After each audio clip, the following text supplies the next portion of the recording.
model luggage. So, ayan. Ito na yung Jibet. Hi! It's Mami Helena and welcome back to my channel. If you're flying from Naiya Terminal 3 to Singapore's Changi Airport, this vlog will guide you step by step. It's especially helpful for first-timers and solo travelers.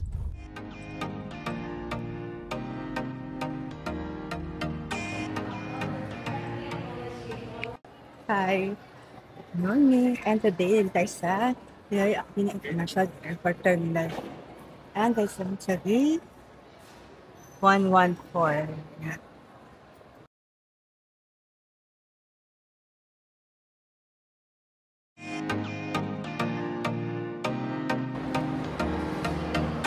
So, natin natin natin dito sa Universal System. Siya yung bar park. So, ang daming 20 kaya lang kanina natin pa. Kulang pa.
I booked my flight with Singapore Airlines. Meals are already included plus it comes with a 25-kilo check-in baggage allowance, which is super convenient. If you'd like to pre-select your seat, just note there's an extra fee. I also booked my hotel and I'll be showing you more about it later. And here are some quick travel tips for you. On Klook, use my code MamiHelenaKlook for up to 5% off tours and hotels. On Agoda, use Helena Agoda for up to 10% off hotels. For Agoda activities, use Lena Agoda for up to 5% off. And on Get Your Guide, you can get 5% off when you create your account and install the Get Your Guide app using the link in my description.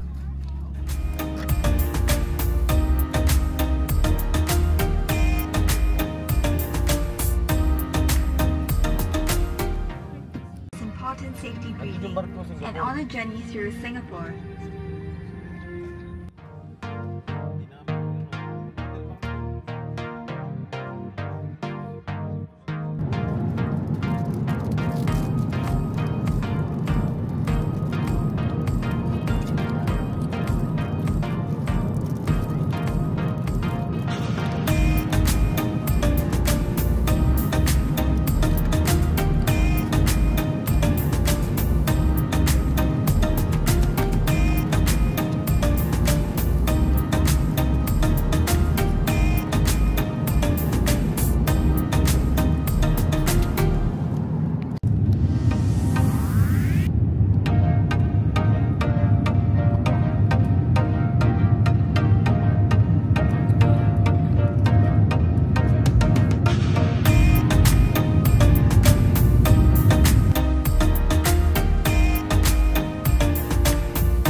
Once you arrive, you can turn on your eSIM right away for instant connection. Immigration is super quick with the e-gates. Just have your passport ready. Next, pick up your luggage and head over to customs. If you don't have anything to declare, just go straight through the green lane. And if you need cash, UOB ATMs are available at the airport. They even accept GCash, GoTime, and debit cards for easy withdrawals.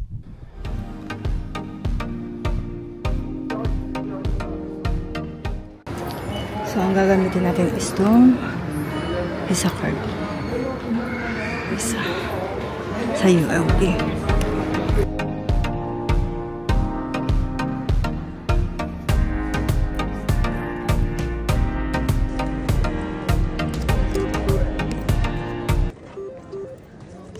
Tapos, may travel fee. So, kami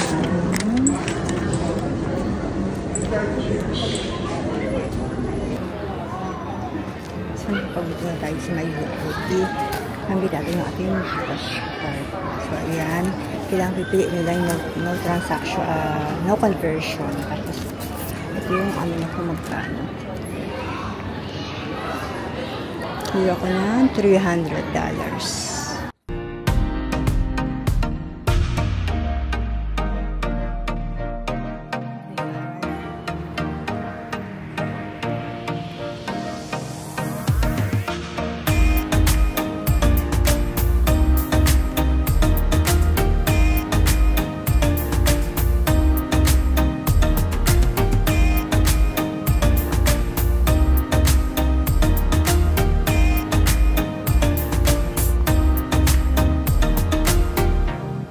So, ito sa daling reach ng level 2 pero sa Jewel.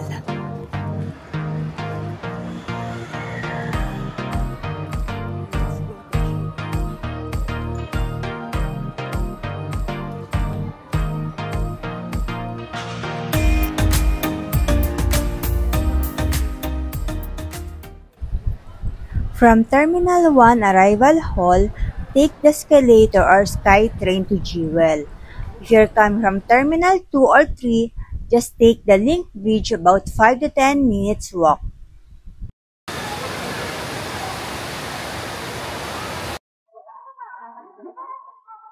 Lang sa train board sa may tang. So from Terminal 3, na tayo sa Jewel. Diba tayo sa may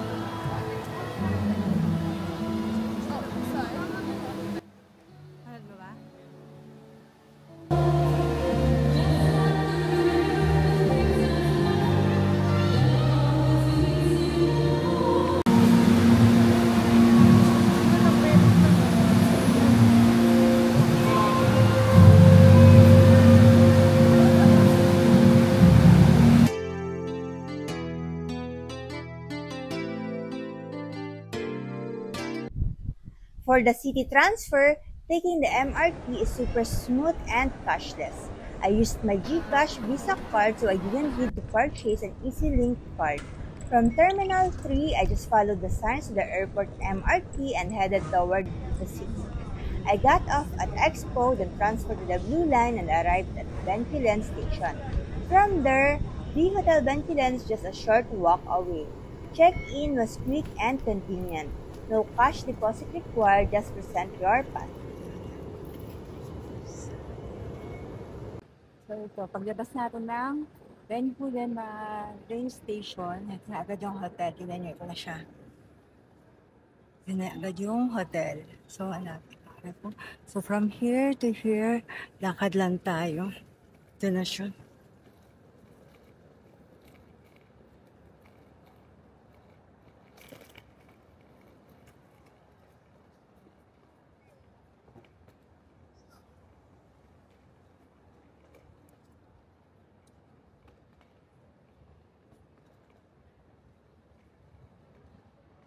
So, katas may katabi siya na convenience store. So, ito yung katabi na convenience store. Ito, mamaya bibili tayo ng food.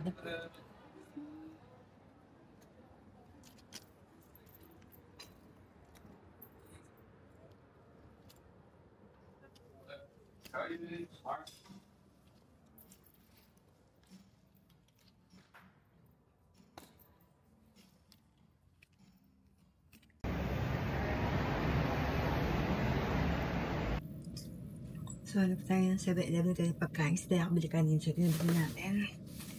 Hanap tayo ng water. Full water pizza. Then ako. For $40. Then, ito, 3.8 yato. Then, yung juice. Tapos, may tayo ng sandwich. At nakain na tayo. Kasi wala tayo nakainom kanina gabi na. Okay, see you tomorrow. Bukas pumunta tayo ng Oceanarium, Harry Potter, Madame Tussauds, and sa gabi, kung makakapunta tayo ng mall. Bye! Thank you so much for watching. Stay tuned because my Singular Vlog series has more exciting adventures coming up next. And if you enjoyed this vlog, don't forget to like, subscribe, and hit the bell so you won't miss the next one.